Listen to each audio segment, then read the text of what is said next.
৬ বছর আগে যমুনা নদীর তীর ঘেঁষে প্রায় ১৩৫ কোটি টাকা ব্যয়ে নির্মাণ করা হয়েছিল এনায়েতপুরের মডালপাড়া থেকে শাহজাদপুরের আহমেদপুর পর্যন্ত ২৯ কিলোমিটারের এই বাঁধের রাস্তাটি। কিন্তু ২ বছর আগে বন্যা নিয়ন্ত্রণে বাঁধটি উঁচু করতে রাস্তার উপর মাটি ফেলে পানি উন্নয়ন বোর্ড। মাটি ফেলার ২ বছর পার হলেও সড়কটি পাকা না করায় ভোগান্তি চরমে পৌঁছেছে।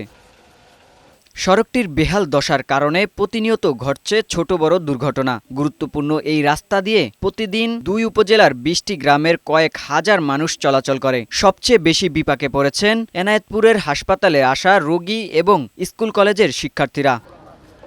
সাময়িক কোনো সমাধান নয়, বরং দ্রুত স্থায়ীভাবে রাস্তাটি পাকা করার দাবি স্থানীয়দের। পুরা রাস্তাটাই অচল আছে।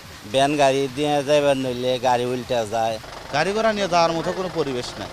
এদিকে সড়ক ও জনপথ বিভাগ বলছে, কেবল এই সড়কই নয়, সিরাজগঞ্জের সয়দাবাদ থেকে এনায়েতপুর হয়ে পাবনা পর্যন্ত ৩টি সড়কের সমন্বয়ে ১,৭৫৫ কোটি টাকা ব্যয়ে ৮৮ কিলোমিটারের একটি আধুনিক মহাসড়ক নির্মাণের মেগা প্রকল্প হাতে নেওয়া হয়েছে। বর্তমান সরকারের যে নির্বাচনী ইশতেহার এবং অঙ্গীকার আছে সেটার আলোকে এই রাস্তাটা পাঠানো হয়েছে। আপাতত ২৯ কিলোমিটার সড়ক দ্রুত সংস্কার বা পাকা করে চলাচলে স্বস্তি ফেরানোর প্রত্যাশা এলাকাবাসীর।